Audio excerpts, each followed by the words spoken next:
Have you ever tried to speak English and felt like your brain suddenly stopped working? Like the words were there, but they just didn't come out right. Maybe you said something simple and then immediately thought, wow, did I just sound like a 5-year-old?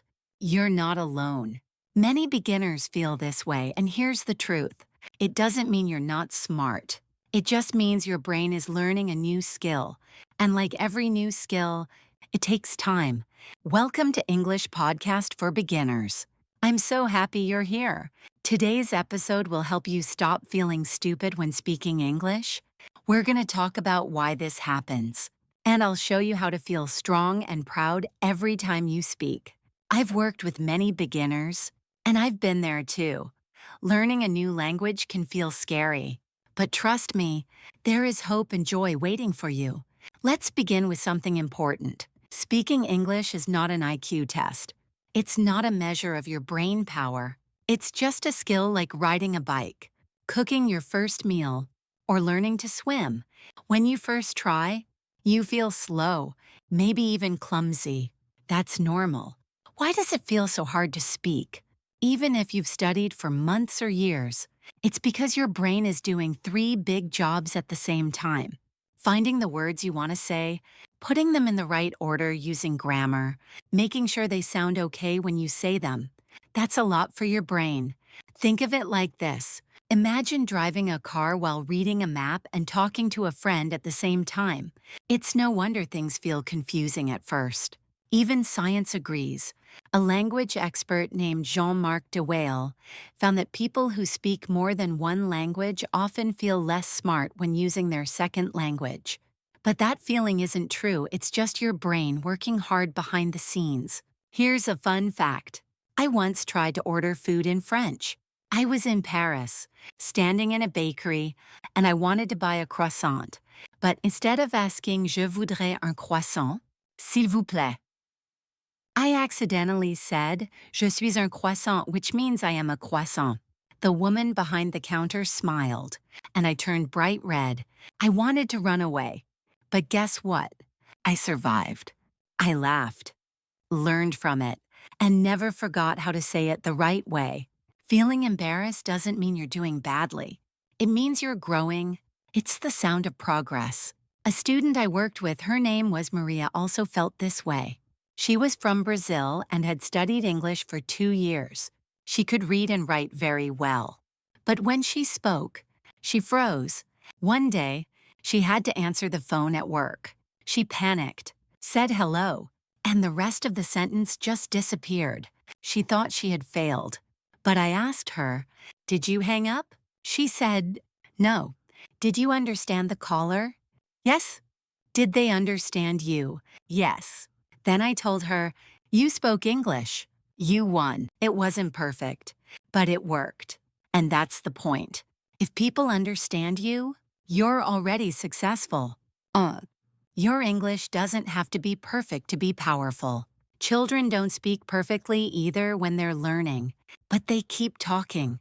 They laugh when they make mistakes. They try again. You can do the same. Here's a simple rule to remember. Speak. Mistakes are okay. Silence is not. Every time you speak, even if it's messy, your brain learns a little more. And every time you stay silent out of fear, your brain misses that chance. So next time you want to say something, but feel scared you'll sound silly, remember, you're learning, you're growing. And that moment, right there, is part of your success story. Let me take you back to a moment that changed how I see learning English. A few years ago, I met a young man named He from Vietnam. He had just arrived in Canada for university and was very excited but also very shy. He knew some English, enough to pass his entrance exam, but speaking in real life was a different story. On his first day of class, the teacher asked everyone to introduce themselves. When it was Hui's turn, he stood up, opened his mouth, and nothing, no words came out.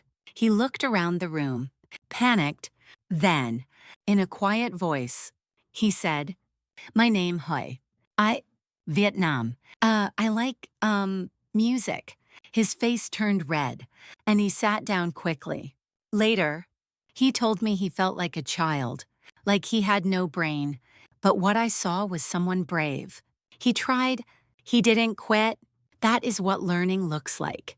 We often think mistakes mean failure, but they don't. They mean action. They mean effort. And effort is everything when learning a new language. Daniel, a guest on a recent podcast, talked about this too. He was a marketing manager working in a big international company. At first, he could write perfect English emails, but when speaking to his colleagues, total train wreck. He said that's how he described his first few meetings. He would forget words, mix up tenses, and speak slowly. But his coach, Sophie, reminded him, your brain is not broken. It's just learning. Think of it this way. Your brain is like a computer. When it learns new software, it takes time to load, run, and respond. That pause, that struggle, it's just your system upgrading. I had my own train wreck moment too. When I first moved to Italy, I tried to ask someone where the bathroom was. I meant to say dove è il bagno, but I said something that sounded more like dove è il bambino, which means where is the baby. The woman laughed kindly and pointed me to the bathroom anyway. I laughed, too. These small embarrassing moments feel big when they happen, but they fade fast and leave behind valuable lessons. Another story I want to share is about a woman named Layla from Egypt. She was learning English to help her son with school. Every evening, she listened to podcasts, wrote down new words, and practiced out loud, but when someone spoke to her at the store or school, she froze. One day, her son told her, "It's okay, Mama. You don't have to be perfect. Just try." That gave her courage. Now, she speaks English every week at parent meetings. And yes, she still makes mistakes, but she also makes progress. These stories have something in common. Fear didn't stop them. And that's the real lesson. Mistakes are not a wall, they are a bridge. Each error teaches your brain something new. Each awkward sentence helps you get stronger. Each moment of silence you break with even a single word is a win. And here's something else. People are not judging you the way you think. Most native speakers are kind. They understand. They know how hard it is to learn another language. They've probably studied another language too. When you speak slowly or say the wrong word, they don't laugh, they usually smile. Because they respect your effort. In fact, being a beginner can be beautiful. It shows you're brave, you're open, you're trying something new, and not everyone has the courage to do that. So the next time you're scared to speak, remember Hi, or Daniel, or Layla or me, standing in a bakery saying I was a croissant. We all started somewhere. We all had a train wreck moment. The important thing is to keep going. Now that you know you're not alone in feeling scared or unsure when speaking English, let's talk about some simple and fun ways to build your confidence. These tips are not difficult. You don't need a big vocabulary. You don't need perfect grammar. You just need a little courage and some clever tricks. Let's start with one of my favorites. Pretend you're a character in a movie. Yes, I know it sounds silly, but it works. Imagine you're a confident English speaker in a film. Maybe you're a teacher, a shop assistant, or a traveler asking for directions. You don't need to be yourself. You can play a role. This trick helps take away the fear. Because you're acting, if you make a mistake, it's not you, it's the character. One of my students, Rafael from Mexico, used this trick every day. He pretended to be a friendly news reporter. At home, he would stand in front of the mirror and say, "Good morning. This is Rafael with your English news." He would then talk about the weather or what he ate for breakfast, all in English. And slowly, he started to sound more natural. It became a game, and he stopped feeling nervous. Another great tool is recording your voice. Use your phone and talk about anything. Your day, your plans, your family, your favorite food. At first, you might feel uncomfortable. Many people say, I hate my voice, but trust me, you'll get used to it. More important, you'll hear your progress. You'll notice that you speak better today than last week. I did this myself when I was learning Spanish. I recorded short messages every night. I listened, found my mistakes, and tried again the next day. It helped me feel more confident when talking to real people. Find a speaking buddy. You don't need a teacher, just someone to practice with. Maybe a friend, a family member, or even an online partner. Set a time each week to speak in English. Even if just for 10 minutes, you can talk about your favorite TV show, your job, or your dreams. The goal is not perfect grammar, the goal is practice. Layla, the woman from Egypt I mentioned earlier, found a speaking partner on a Facebook group. Every Sunday, she and her partner met on a video call. At first, they only said a few words, but after 3 months, they were having real conversations. Here's another simple idea. Use short, easy sentences. You don't need long, fancy words. Don't try to say something like, I believe that the current situation is quite unfortunate and disappointing. Instead, say, I think this is not good.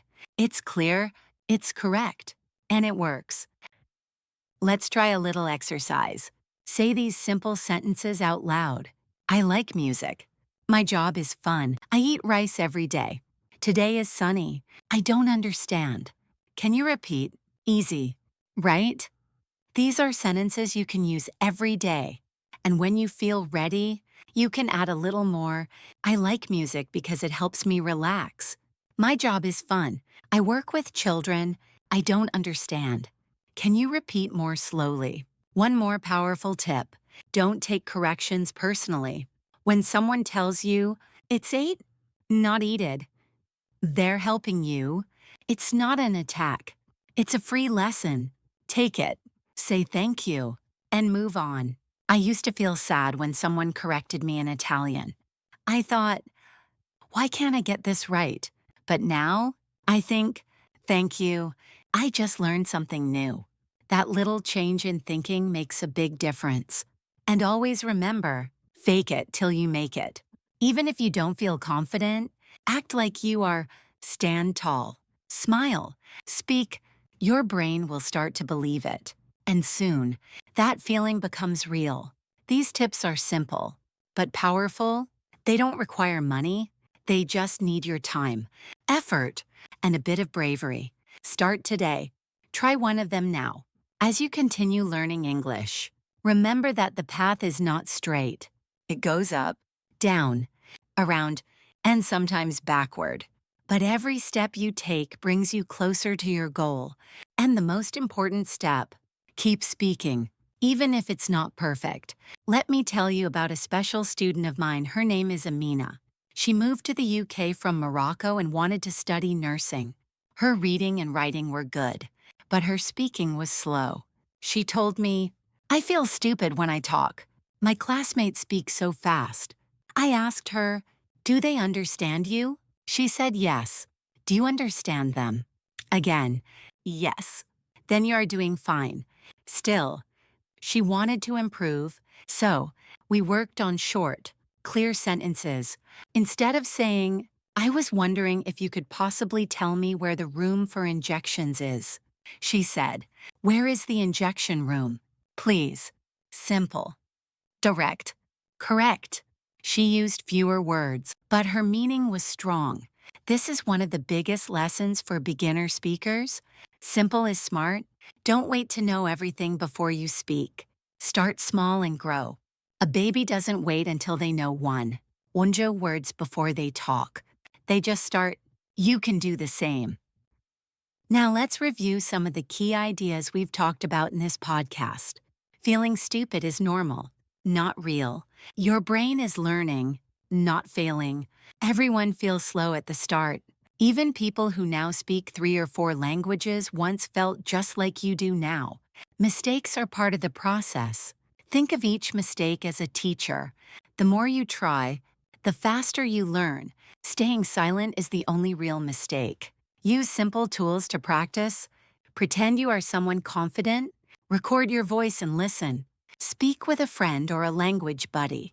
Repeat easy sentences every day. Speak simply. You don't need big grammar or difficult vocabulary. Short sentences can be very powerful. For example, I am happy today. Can you help me? This is my favorite movie. These are all real English, and they're useful in everyday life. Change your thinking. Don't say, I am bad at English. Say, I am learning English. Don't say, I can't speak. Say, I'm practicing every day. Act confident. Even if you feel nervous, your body language and your smile can make your words feel stronger. The more you try, the easier it becomes. You don't need to speak fast. You don't need to be perfect. You just need to start little by little. Your English will grow. Let's finish with a quick action you can do today. Pick one simple sentence in English, say it out loud 3 times. Then, say it to a friend, a family member, or even to yourself in the mirror. Tomorrow, add another sentence, then another. Watch how your confidence builds. You are not bad at English. You are brave, curious, and growing. Mistakes are your teachers. Practice is your best friend, and your voice matters. Thank you so much for joining me today on English Podcast for Beginners. I hope this episode gave you the confidence to speak more, smile more, and enjoy the journey of learning English. If you like this episode, please like and subscribe to the channel. Leave a comment below and share your favorite tip from today's podcast. New episodes every week to help you grow in simple, easy English. Until next time, keep learning, keep speaking, and most of all, have fun.